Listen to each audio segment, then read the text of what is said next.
something you deal with towards the end of the book, which is the call narrative.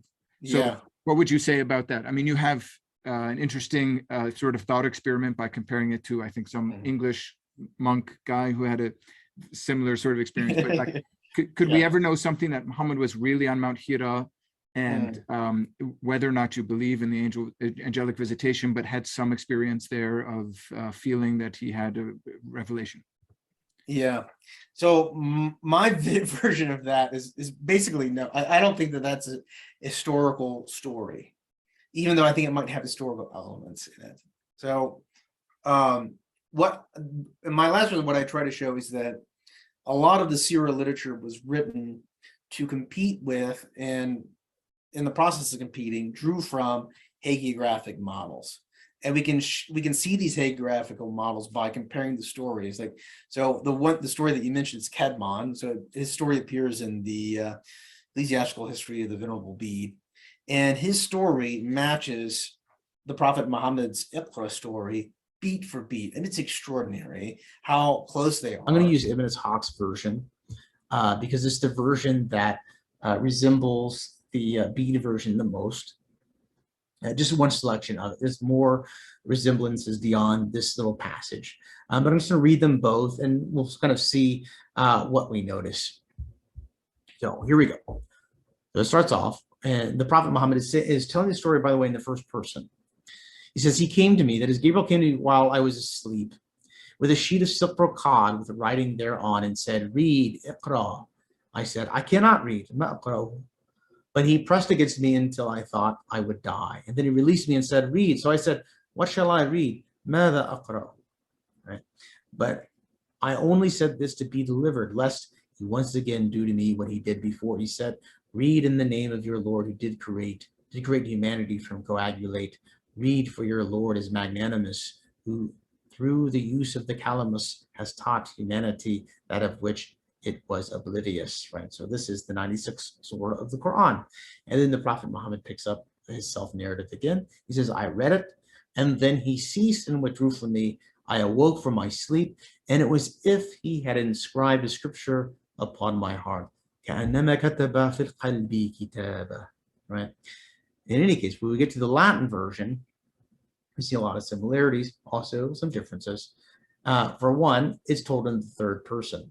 Right? In due time, Cædmon stretched himself out and went to sleep, whereupon he dreamt that someone stood by him, saluted him, and called him by name.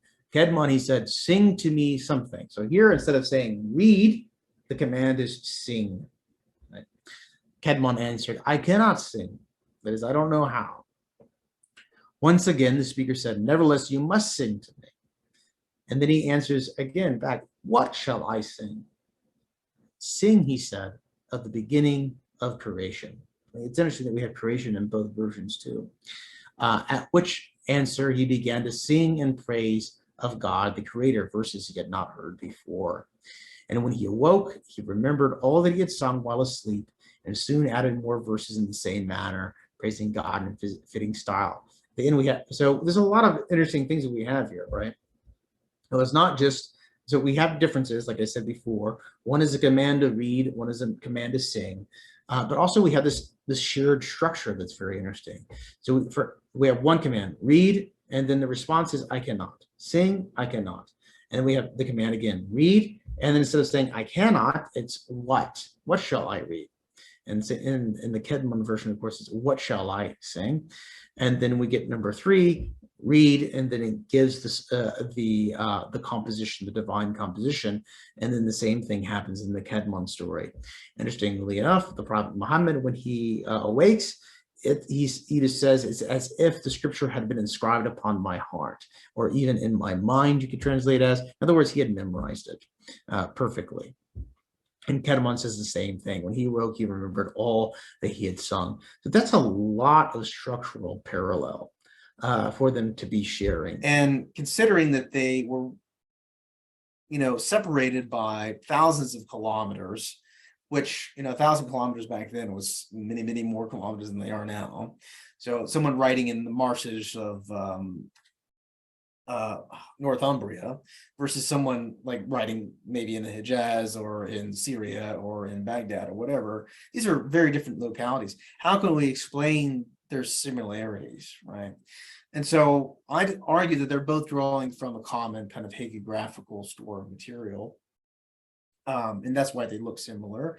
And I try to keep open the possibility that perhaps the Arabic story could have influenced the Latin story or whatever. I've become less influenced of that, less convinced of that option, I think, since I wrote the book. And maybe if I rewrote it, I would be a bit more strong on like the common hagiographical source for a number of reasons. But I don't think that is necessarily historical story